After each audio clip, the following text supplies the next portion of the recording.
Hi praise the Lord. எல்லாருக்கும் வணக்கம். எல்லோரும் எப்படி இருக்கீங்க? நல்லா இருக்கீங்களா? இந்த நாளில் உங்களெல்லாம் சந்திக்கிறதுல ரொம்ப சந்தோஷம். ஒரு ஊரில் ஒரு நரி இருந்ததுங்க.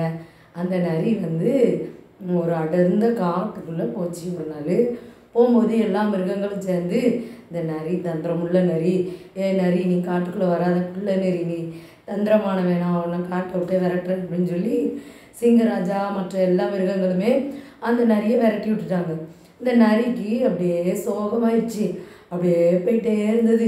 ஐயோ என்ன பண்ணலாம் அப்படின்னு சொல்லி போயிட்டே இருக்கும்போது ஒரு மலை கிட்ட போயிட்டு இருக்கும்போது மலையிலேருந்து பொத்துன்னு விழுந்துச்சுன்னா நேராக பார்த்தீங்கன்னா ஒரு வண்ணான் துணி துவைக்கிற ஒரு வண்ணா இருந்தார். அவர் நல்லா நீளம் எல்லாம் கலக்கி ஒரு பாத்திரத்தில் பெரிய ஒரு அண்டால நீளத்தை கலக்கி ட்ரெஸ்ஸு ஒயிட் ட்ரெஸ் எல்லாம் முக்கணும்னு சொல்லிட்டு வச்சுருந்தார். அதில் பார்த்து இந்த நரி பொத்துன்னு உளுந்து எழுப்பி வந்தால் ஃபுல்லாக ப்ளூவாக மாறி வந்துட்டு நேராக திருப்பி அந்த காட்டுக்கு பக்கமாக போச்சு.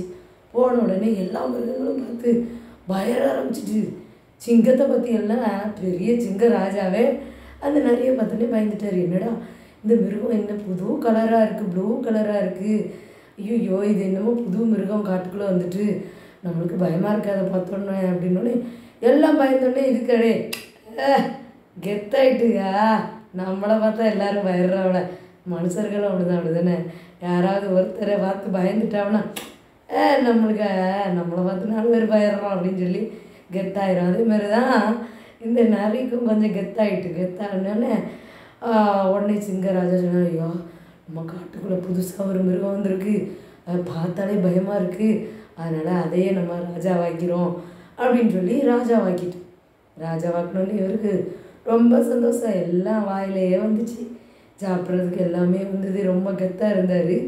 ஒரு நாள் மழை வந்துச்சு பாருங்கள். மழை வந்ததில் சாயம் அந்த நரி மேலே பட்டு வெளுத்து போன உடனே தன்னுடைய சுயரூபம் தெரிஞ்சு போச்சு. தான் ஒரு நரிதான். எல்லா மிருகக்கும் கோவம் வந்துட்டு, யார்கிட்ட நீ ஒரு நரியை கிடந்துக்கிட்டு நீ ப்ளூ கலரை போட்டுட்டு வந்தா எங்களை ஏமாத்தினா உனி என்ன செய்கிறேன் பாரு அப்படின்னு சொல்லி கொன்னே போட்டுட்டாவே எல்லா மிருகமும் சேர்ந்து. என்ன இப்படி தான் மனுஷனுடைய வாழ்க்கையும் எல்லோரும் கெத்தாக தன்னுடைய சுயரூபம் தெரிகிற வரைக்கும் தான் யாருனாலும் கெத்தாக அடைய முடியும். சுயரூபம் தெரிஞ்சிட்டுன்னு வைங்களேன், கடவுளே அடிச்சிடுவாங்க. ஆண்டவர் இருதயத்தின் யோசனைகளை தான் அறிகிறார். அவர் எல்லாருக்கையும் ஏமாத்துற மாதிரி ஏசுப்பாட்டை ஏமாற்ற முடியாது. தூரத்தில் இருந்து நம்மளை பார்த்துக்கிட்டு இருக்காங்க ஏசுப்பா. நம்ம எப்போவுமே ஏமாற்ற முடியாது. சங்கீதம் 139 சங்கீதத்தை நீங்கள் வாசித்து பாருங்கள். கர்த்தாவே நீர் என்னை ஆராய்ந்து அறிந்திருக்கிறீர், என் உட்கார்தலையும் என் எழுதிருக்கிறதையும் நீர் அறிந்திருக்கிறீர், என் நினைவுகளை தூரத்திலிருந்து அறிகிறீர். நான் நடந்தாலும் படுத்திருந்தாலும் என்னை சூழ்ந்திருக்கிறேன், என் வழிகள் எல்லாம் உங்களுக்கு தெரியும்.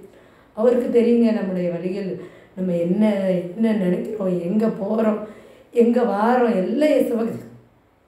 மனுஷரை ஏமாற்றிடலாம், அதனால் ஏசப்பாவை ஒரு நாள் ஏமாற்ற முடியாது. அதனால் ஏமாத்தாதீங்க, ஏசப்பாவை மட்டும் ஏமாத்தாதீங்க. மனுஷரை ஏமாற்றிடலாம், ஐயோ நான் இப்படி இருக்கேன் அப்படி இருக்கேன், எனக்கு இந்த கஷ்டம் அந்த இது நீ எல்லாம் ஏமாற்றிடலாம். ஆனால் ஆண்டவரை ஒரு நாள் ஏமாற்ற முடியாது. அதற்கேற்ற தண்டனையே ஏசப்பா கொடுப்பாங்க. அதனால் ஆண்டவருக்கு கீழ்ப்படிங்க. Okay bye.